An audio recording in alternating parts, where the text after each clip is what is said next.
जय द्वारकाधीश मित्रांनो, आपल्या सर्वांचे सहर्ष स्वागत आहे आपल्या YouTube चॅनलवर, ज्याचे नाव आहे ट्रॅव्हल दोस्त तुषार. श्रीकृष्ण यांची कर्मभूमी असलेल्या द्वारकेची या भागामध्ये आपण यात्रा करूयात. द्वारका येथे आल्यानंतर आपण या ठिकाणांना भेटी देऊन नक्कीच आनंदी व्हाल. द्वारकाधीश मंदिराच्या शेजारीच असलेल्या गोमती घाटावरून सूर्योदयाचे सुंदर दृश्य आपल्याला पाहता येते. टाइम लॅप्स मध्ये हे सुंदर दृश्य आपण पाहत आहात. सूर्यनारायण उपस्थित झाल्यानंतर द्वारका नगरीमध्ये तुळशीमाळा विकणाऱ्यांची गर्दी होते. श्रीकृष्ण यांच्या पूजेत तुळशीला अधिक महत्व आहे. असे मानले जाते की तुळशी ही श्रीकृष्ण यांची पत्नी होण्याबरोबरच प्रेमाचे देखील प्रतीक आहे. द्वारकाधीश मंदिर समुद्राच्या अगदी किनाऱ्यावर असून मंदिर छोट्या छोट्या इमारतींनी वेढलेले आहे. या मंदिरामध्ये सकाळी 6 ते दुपारी 1 आणि सायंकाळी 5 ते रात्री 9:30 या वेळेत द्वारकाधीश यांचे आपल्याला दर्शन घेता येते. मंदिरामध्ये कॅमेरा आणि इतर इलेक्ट्रॉनिक वस्तू घेऊन जाण्यास सक्त मनाई आहे. भव्य द्वारकाधीश मंदिर द्वारकेचे जगत मंदिर म्हणून प्रसिद्ध आहे. हे चालुक्य शैलीत बांधलेले 5 मजली मंदिर असून चुनखडी आणि वाळूपासून बनवलेले आहे. या मंदिराच्या 5 मजली इमारतीला 72 खांब असून त्यावर नाजूक कोरीव काम केलेले आहे. मंदिराच्या शिखरावर कापडी ध्वज असून त्यावर चंद्र आणि सूर्य यांची चिन्हे आहेत. जोपर्यंत आकाशामध्ये चंद्र सूर्य आहेत तोपर्यंत भगवान श्रीकृष्ण यांचे राज्य राहील हे ते दर्शवितात. मंदिर परिसरात अनेक वस्तूंची दुकाने आहेत. येथील बाजारपेठेत फिरताना या सुंदर वस्तू आपले लक्ष वेधून घेतात. आलेल्या भाविक आणि पर्यटक यांना या वस्तू खरेदी करण्याचा मोह आवरता येत नाही.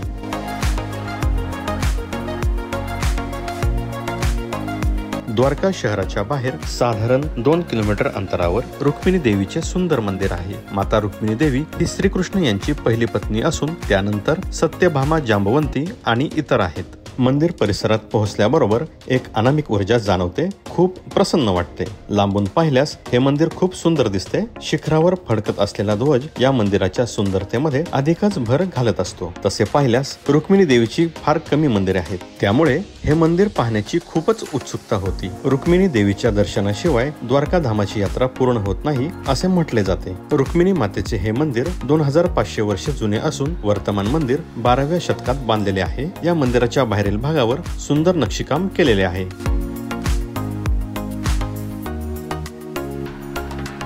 रुक्मिणी देवीचे मंदिर द्वारकेपासून लांब असण्याचे कारण म्हणजे पौराणिक कथेनुसार श्रीकृष्ण आणि रुक्मिणी यांनी कुलगुरू असलेल्या दुर्वासा ऋषींना जेवणासाठी आमंत्रित केले. त्यांनी येण्यासाठी एक अट ठेवली, ती म्हणजे श्रीकृष्ण आणि रुक्मिणी स्वतः रथ ओढतील. त्या दोघांनी ऋषींची ही अट मान्य केली. रथ खेचल्यानंतर काही वेळाने रुक्मिणी मातेला तहान लागली. त्यांची अवस्था ओळखून श्रीकृष्ण यांनी जमिनीत अंगठा दाबला आणि गंगा प्रकट केली. रुक्मिणी मातेची तहान भागली, परंतु या सर्वांमध्ये त्यांनी दुर्वासा ऋषींना पाणी पिण्याविषयी विचारले नाही. त्यामुळे या गोष्टीचा ऋषींना राग आला आणि त्यांनी रुक्मिणी मातेला शाप दिला की ते दोघे कधीच एकत्र राहणार नाहीत. या कारणामुळे रुक्मिणी मातेचे मंदिर शहराच्या बाहेर आहे. तसेच श्रीकृष्णालाही त्यांनी शाप दिला की या भूमीमध्ये कधीच शेती पिकणार नाही. रुक्मिणी देवी या स्वयं महालक्ष्मीचा अवतार आहेत.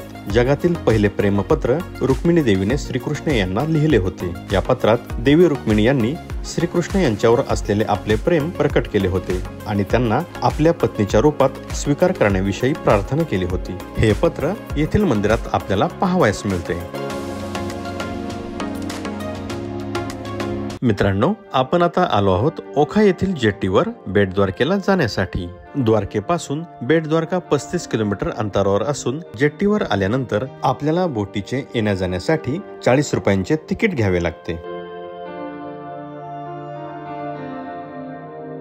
बोट जशी समुद्रात जाते तसे समुद्री पक्षी बोटीभोवती घिरट्या मारायला सुरुवात करतात. याचे कारण म्हणजे ते खाऊ मिळण्याच्या प्रतीक्षेत असतात. बोटीच्या या प्रवासात अनेक पर्यटक आपल्या सोबत खाऊ आणतात आणि या खाऊवर हे समुद्री पक्षी यथेच्छ ताव मारतात. बोटीभोवती आलेल्या पक्ष्यांचा समूह पाहणे देखील एक मजेशीर अनुभव आहे.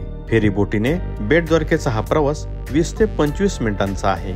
या प्रवासामध्ये समुद्राचे विहंगम दृश्य आपल्याला अनुभवास मिळते. ओखापासून बेट द्वारकेला सुलभतेने येण्या जाण्यासाठी नवीन पूल बांधण्यात आलेला आहे. हा पूल लवकरच जनतेसाठी खुला करण्यात येणार असून भाविक पर्यटक आपल्या वाहनाने थेट या पुलाद्वारे बेट द्वारकेला पोहोचू शकतील. भगवान श्रीकृष्ण यांचे परमप्रिय बालमित्र सुदामा यांनी याच ठिकाणी श्रीकृष्ण यांची भेट घेतली, म्हणूनच या जागेला भेट द्वारका म्हटले जाते. गुजरातीमध्ये याला बेट द्वारका म्हणतात. या बेट द्वारकेमधील राजमहालांमध्ये श्रीकृष्ण आपल्या राणींसह वास्तव्यात होते, तर गोमती द्वारकेमध्ये ते राज्यकारभार करत होते. येथील मंदिर सकाळी 9 ते दुपारी 1 आणि सायंकाळी 5 ते 7 या वेळेत दर्शनासाठी खुले असते. येथील मंदिरामध्ये श्रीकृष्ण आणि सुदामा यांच्या मूर्तींचे पूजन केले जाते. बेट द्वारकेमध्ये एक नवीन आकर्षण तयार करण्यात आले आहे. त्या आकर्षणाचे नाव आहे सोन्याची द्वारका पावनधाम. हे पावनधाम द्वारकाधीश मंदिराच्या अगदी जवळ 50 मीटर अंतरावर आहे. यामध्ये श्रीकृष्ण यांच्या बाललीला, भगवान विष्णूंचे अवतार, महाभारतातील काही कथानक मूर्ती स्वरूपात सादर केलेले आहेत. येथील मूर्ती सर्वांग सुंदर असून घडलेले प्रसंग जिवंत झाल्यासारखे वाटतात. हे नवीन आकर्षण आबालवृद्धांबरोबरच लहान मुले या सर्वांच्या पसंतीस उतरले आहे. हे पावनधाम पाहण्यासाठी प्रति व्यक्ती 40 रुपयांचे तिकीट आहे.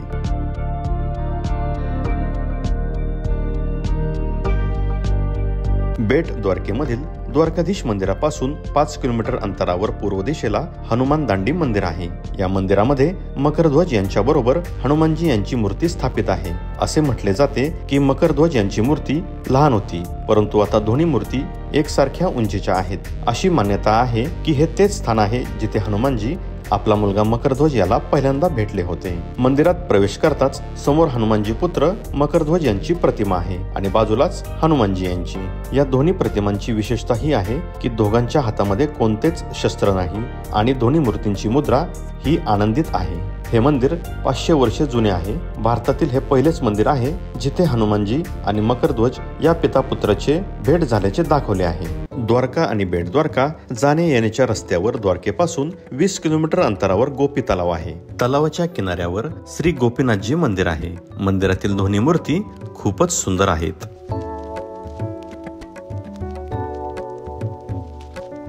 या तलावाची गोष्ट आपल्याला श्रीकृष्ण यांच्या बालपणामध्ये घेऊन जाते.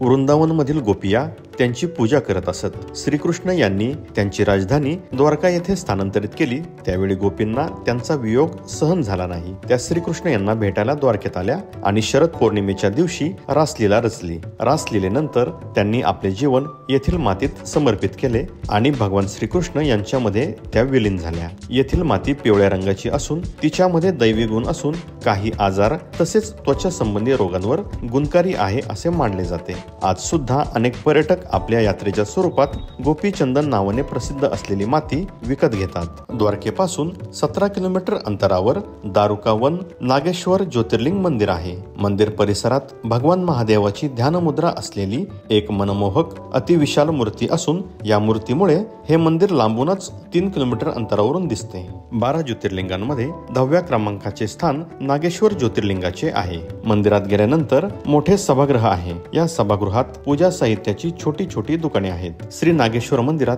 भगवान शंकर यांची नागरूपात आणि देवी पार्वती यांची नागिन रूपात पूजा केली जाते. तसेच येथे गंगाजल अभिषेकाबरोबर नागनागिनीचा जोडा अर्पण करण्याचे महत्व आहे.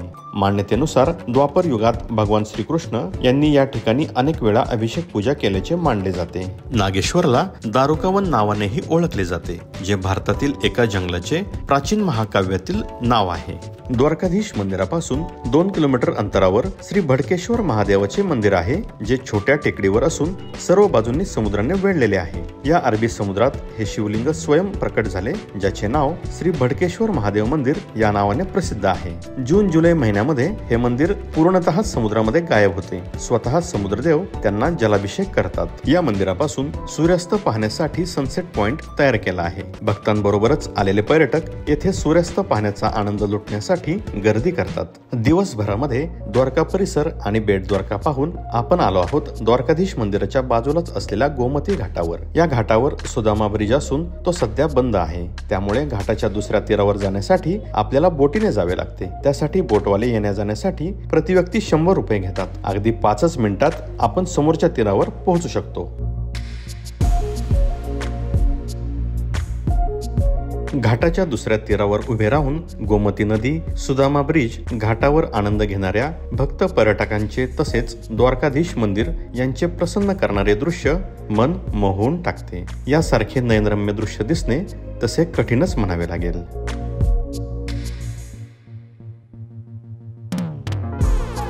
गोमती नदीच्या या दुसऱ्या तीराला पंचकुवा तीर्थ असेही म्हटले जाते। याचे कारण म्हणजे या द्वीपावर 5 गोड पाण्याच्या विहिरी आहेत, ज्या महाभारत काळात 5 पांडव द्वारकेत आल्यानंतर त्यांच्याद्वारा निर्माण केलेल्या आहेत। हे एक आश्चर्यच म्हणावे लागेल। गोमती नदी अरबी समुद्रात मिळते, त्या संगमावर जाऊन सूर्यास्त पाहणे खूप सुंदर अनुभव आहे। एका बाजूला नदी आणि दुसऱ्या बाजूला अरबी समुद्र असे दुर्लभ आणि नयनरम्य दृश्य इथे दिसते। मित्रांनो, धार्मिक महत्त्व असलेली ठिकाणे आणि नैसर्गिक आश्चर्य असलेल्या द्वारकेचा हा व्हिडिओ आपल्याला कसा वाटला हे आम्हाला कमेंट बॉक्समध्ये जरूर कळवा। व्हिडिओ आवडला असल्यास लाईक शेअर करायला विसरू नका। तसेच आपण चॅनलवर नवीन असाल तर व्हिडिओच्या खाली असणाऱ्या लाल रंगाच्या सबस्क्राईब बटनावर क्लिक करा आणि बेल आयकॉन प्रेस करा। धन्यवाद।